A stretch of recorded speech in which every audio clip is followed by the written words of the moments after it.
Shut up and sit down. Okay, welcome to the next part of the CNC videos.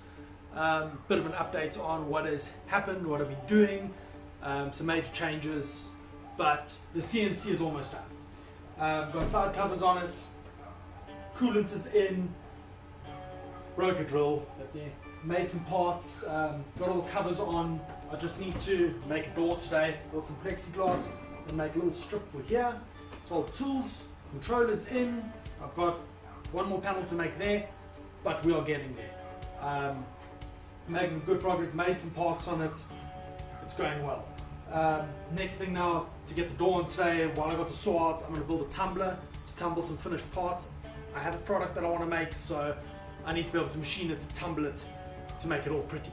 But yeah, exciting stuff coming. So let me take you into the machine and show you what's going on. Welcome to inside my machine.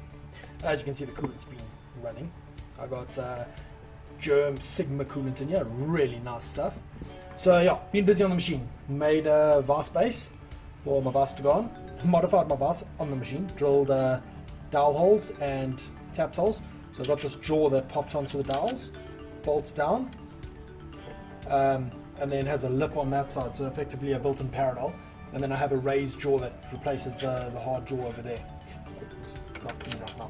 Made myself a chuck base and made myself a tool setting block. So it's 0mm and then negative 0.55mm, because that's the feeler gauge piece that I was using. I've now proceeded to lose it, but anyway, I did some engraving. And then I got my way covers on, so front way cover, just swing the camera around here. Also got this fancy pants guy, which is awesome, so it's wet. The rip head. Okay. So I got my grbl pendant that I built, and then my way covers wind up as we go. They're just PVC way covers. This one at the bottom just hangs with the weight, same with the one at the back, but these guys roll up and they drive over these parts that I made. Piece of fishing braid to a series of springs that are under this aluminium bar to this one, so the springs are under constant tension and they pick up any difference in diameter of where the line winds down there, and they move and keep the thing all tensioned. And then put stainless steel just covers there, so that I try and divert as much off there as I can. Same thing down here, and at the back I've got my sliding way cover. But yeah, got just some corrugated plastic sides on it for now, budget friendly. And then got my mesh in the bottom catching my shavings. As you can see, the machine has been used. And then got a secondary mesh on there over my 40-litre coolant tank. It's just running a pond pump at the moment. And then I got some aluminium tape here. I'm trying to seal up the leaky coolant situation. It's going onto my floor. And then yeah, dual coolant pipes through through a filter, because I want to get good finishes if I can. So yeah, let's just put that on quickly. Start to manual. Darse Blues. So yeah, coolant works. Got to make another panel like this still to hold my spindle load meter. Got the back panel on that using grbl panel.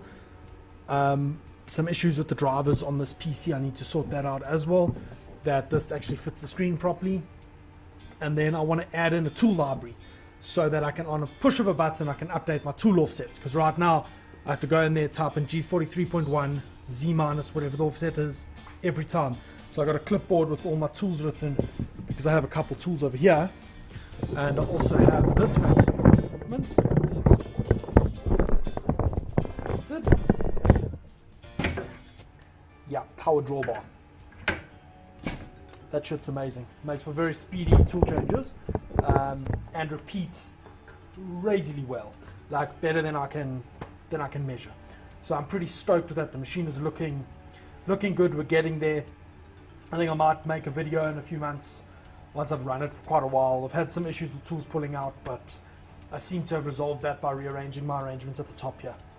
It's in low gear now because I was drilling steel, so it'll do 1,500 RPM on low gear, 6,000 on high gear.